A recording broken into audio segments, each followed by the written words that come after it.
你要搬去一个新的城市，对家长而言，最重要的就是帮家中的小朋友找一个好的学区。学区的好坏，可是对小朋友的前途有很大的影响的，不能像买乐透一样，有中最好，没中就算了。今天就跟大家分享，有什么资源能够帮助你评估一个学校的好坏，以及如何进入到你想要的学区。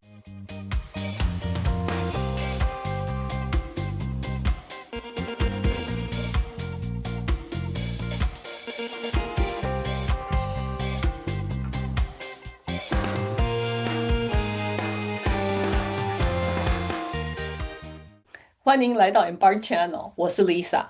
在美国，当你要搬去一个不熟的城市，让家长最困扰的就是如何找到一个好学区，让小朋友上好学校。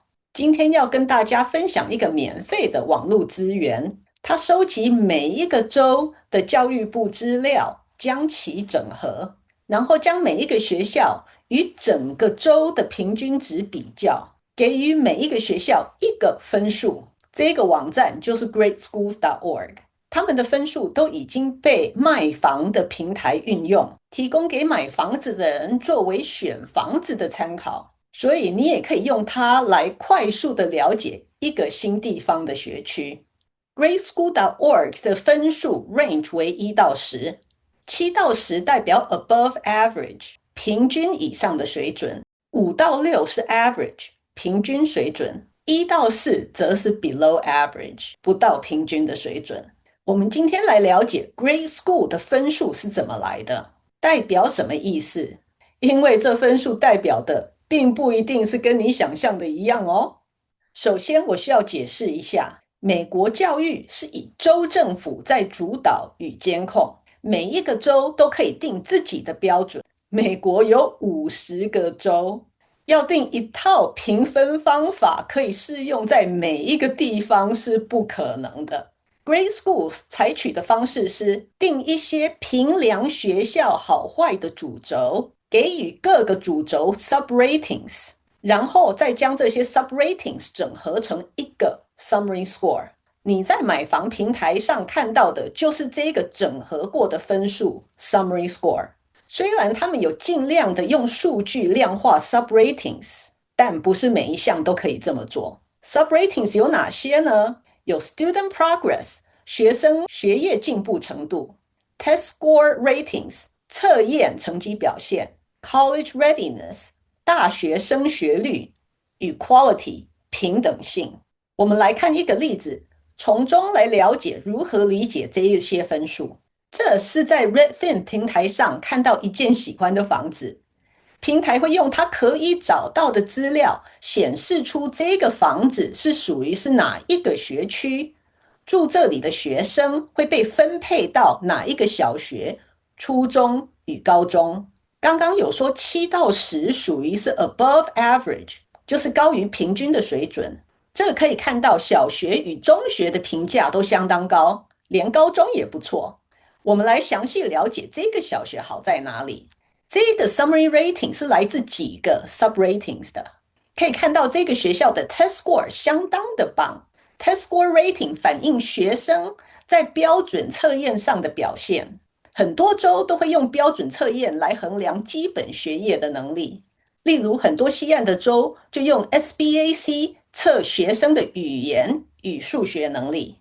德州是用 STAR，3到8年级都会测。所谓标准测验是指每一个学生都用同样的方式测，所以考试结果可以用来比较不同学校学生的程度，能知道学生的程度是在其他同年级的学生的之上或之下。这个学校的 test score 是最高分，表示这个学校的平均标准测验分数高于整个州的平均值。我们可以由此推理，学生的程度应该都还符合该年级有的程度。Student progress 也很高。Student progress 是指学生的成绩是否有成长，成长多少。这是追踪同一批孩子相隔1年的表现。如果 student progress above average，在平均值以上的话，我们可以把它解释成这个学校的老师很会教，能帮学生进步的幅度大于整个州的学生的平均进步。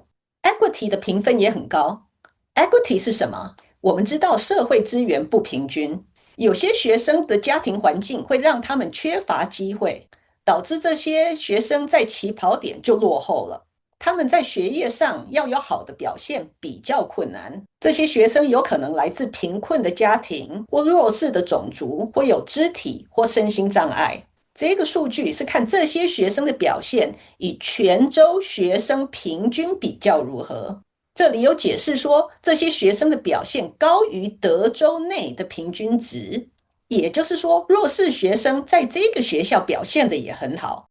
这里没有看到 college readiness 的分数，这是因为小学生还没到面临升学的时候，谈大学准备还太早。但是我们来看这个房子会被分配到的高中，这里就看到除了已经解释过的 subratings， 还有 college readiness。这个分数来自标准测验，像 SAT 或 ACT， 大学升学率与大学先修课程的参与。有些高中会提供大学先修课程，学生上完可以考试，通过的话，很多大学都会肯定学生达到标准而给予学分。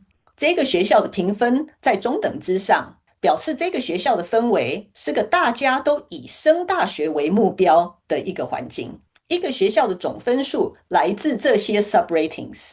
小学、初中、高中会参考不同的 subratings， 像小学就没有 college readiness。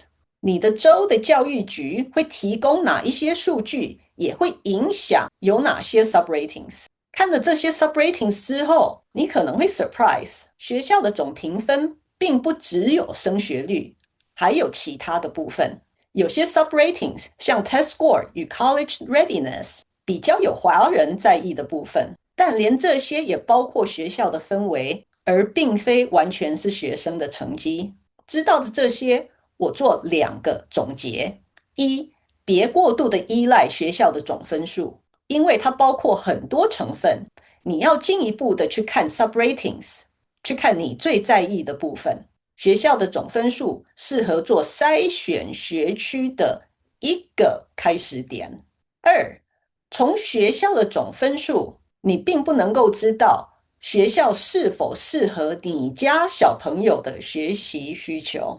有些孩子的需求不同于大部分的孩子，例如有些孩子特别的聪明，或有些孩子有学习障碍，都需要老师配合给予 accommodations。学校是否有利于资优生的 gifted programs， 或者是有学习障碍的 special education programs， 这是 grade school 的分数里面看不到的资料。我们下一个影片会深入进入到 gradeschools.org 的网站，去看它有更详细的资料。如果你要搬去的区域学校分数没有达到你的理想，那你一定要看，千万别错过。如果你有个理想的学区要进，那你就是需要住在那个学区的范围里面。基本上只要你的住址是在公立学校的 service regions 里面，公立学校就有义务要收学生，不管你的身份是什么。在美国，我还没有听过因为要抢着进入一个学区，导致必须要住在那里几年才能注册公立学校的情形。要进一个公立学校，条件就是你的住址必须要是在它的 service region 里面。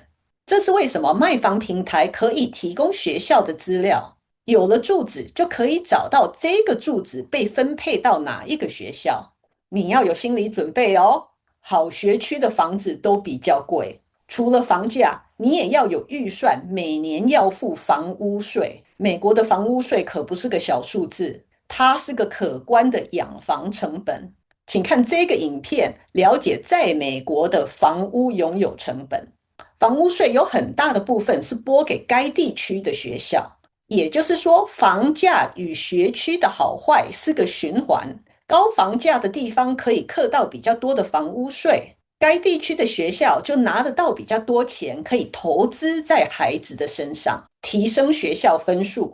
也因为学校的表现好，该地区的房子供不应求，又会导致房价上升。相反的，低房价的区域，政府房屋税的收入少，该地区的房子缺乏资源，导致学生表现不佳，学校分数不好，又导致该地区的房子需求低落，难以刺激房价升值。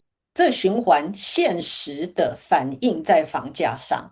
如果你负担不起理想学区的房子，记得，因为只要住址在学区的范围内，学校就必须收学生。也就是说，在学区内租房子也可以达到同样的效果哦。希望今天的内容对你有帮助，请订阅我的频道，给个赞，谢谢哦。